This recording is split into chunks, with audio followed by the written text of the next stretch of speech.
Audio on demand from Vision Christian Media. Foundations. So what he's saying is don't make covenants, don't make promises, don't make vows, don't make rash decisions. Just say yes you will or no you won't. Marriage vows are a different thing. That is a sacred covenant of a man and a woman joining together before God. Foundations. Understanding the Jewish foundations of our Christian faith. With Robbo Robinson and Mandy Warby.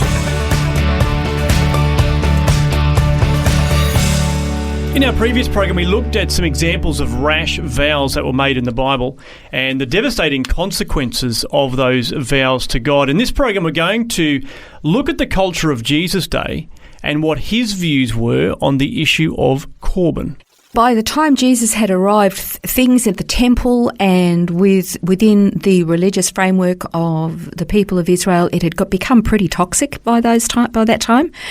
And when you sort of, use the example of what they had, what the people of Israel had of vows in their own personal history, going back to, we mentioned Jephthah and Joshua in the previous program, they had examples. They already had these examples. And by that stage, the vows, or saying Corban, had become so religiously tight, there was a stranglehold on it because of the corruption of the religious leaders at that time. Now, when it comes to vows, we don't actually understand that kind of extremity. We live in a day and age where vows are not a very big deal at all. And of course, in our society, the most obvious vows are marriage vows. And now that marriage has been redefined, it can mean absolutely anything, which means the vows don't mean much either. Yeah. Well, I guess for decades it hasn't meant much, has it? With easy, no-fault divorce, you can make a vow and then a couple of years later think, oh, well, I actually don't mean that anymore, so you walk away from it. All you have to cite these days is irreconcilable differences and you're out. Easy peasy. It's so disposable. So we actually in our culture don't really understand the significance or the sacredness of making vows. However, when it comes to God's view of vows, they are sacred. They are extremely important. And I want to read again Numbers 30 verse 2 that says, if a man makes a vow to the Lord or takes an oath to bind himself with a binding obligation, he shall not violate his word.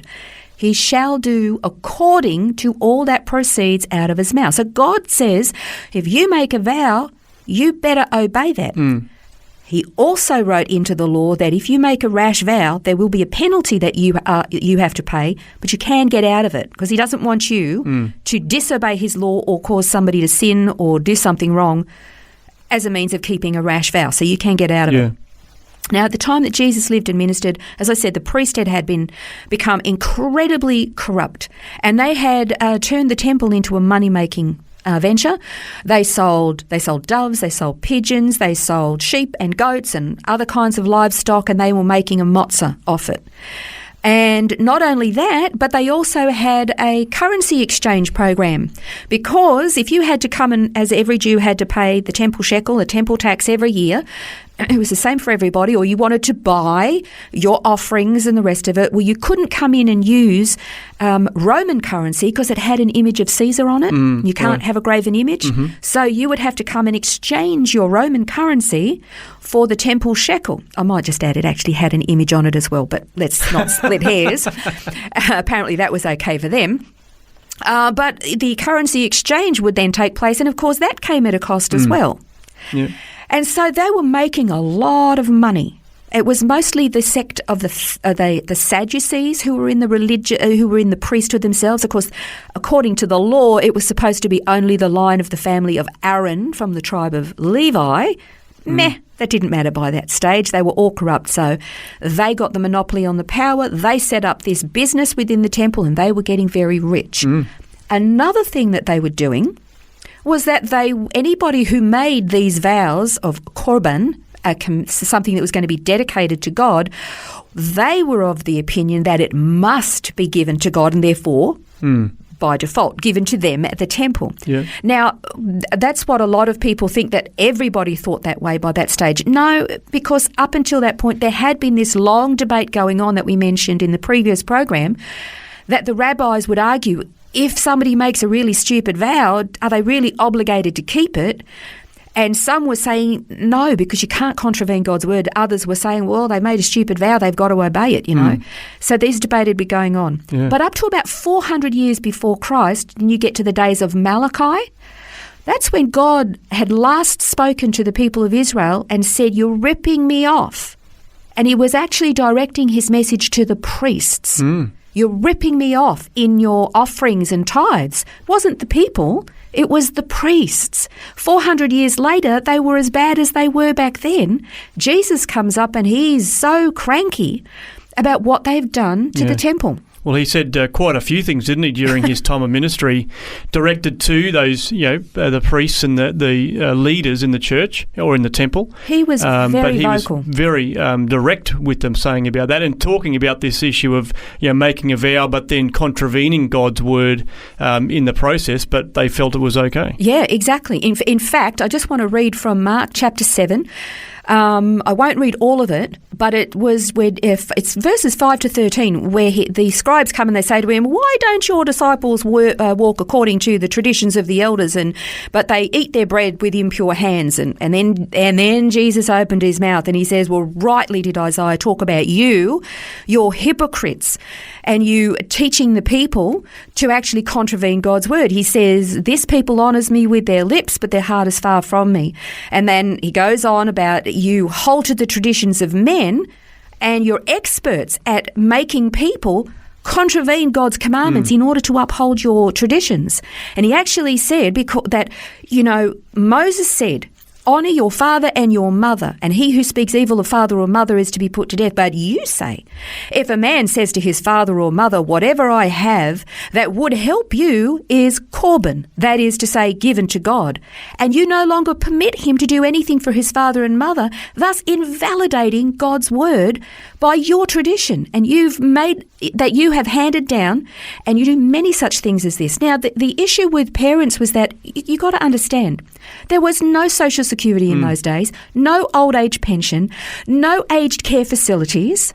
It was a cultural thing that when parents aged, their children would look after them and provide for their needs, as the parents did for the children. And in some cultures in the Middle East, that still happens today. That's the way it was supposed to be. And here they're saying, oh, no, you can leave your parents destitute. Just give that money that you were going to give it to God. That means give it to us. So therefore, they're actually telling the people, break God's commandments and give the money to us. Yeah. And that was the problem. So, during Jesus' earthly ministry, he had to deal with this kind of thing. What did he say about making promises or oaths or vows? He said this, Matthew 5:33 to 37. You have heard what the ancients were told. You shall not make false vows, but shall fulfill your vows to the Lord. But I say to you, so here's in other words, he's saying, that's what they said. I say to you, make no oath at all, either by heaven, for it's the throne of God, or by the earth, for it's the footstool of his feet, or by Jerusalem, for it's the city of the great King. Nor shall you make an oath by your head, for you cannot make one hair white or black, but let your statement be, yes, yes, or no, no. Anything beyond these is of evil. So what he's saying is don't make covenants, don't make promises, don't make vows, don't make rash decisions. Just say yes you will or no you won't. Anything beyond that is evil. Of course, marriage vows are a different thing. That is a sacred covenant of a man and a woman joining together, becoming one flesh before God. But anything outside of the marriage covenant, no. I can remember being in a church conference setting probably 20 years ago. And, you get caught up in the excitement and the emotion of what you're hearing over several days. And from the platform, everybody was asked, make a covenant. Let's make a covenant together. And I can remember feeling at that point decidedly uncomfortable. Making a covenant lasts forever. And I can remember sitting there thinking, I can't do this.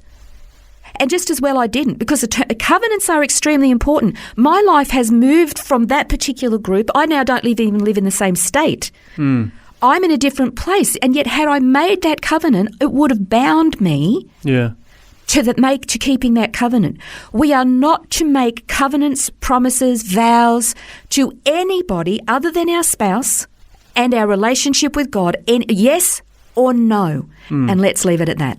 Well, once again, something to chew on over the coming days with that challenge from Jesus regarding Corban. And as we often say, you can download the notes to read again and to study some more on this particular topic.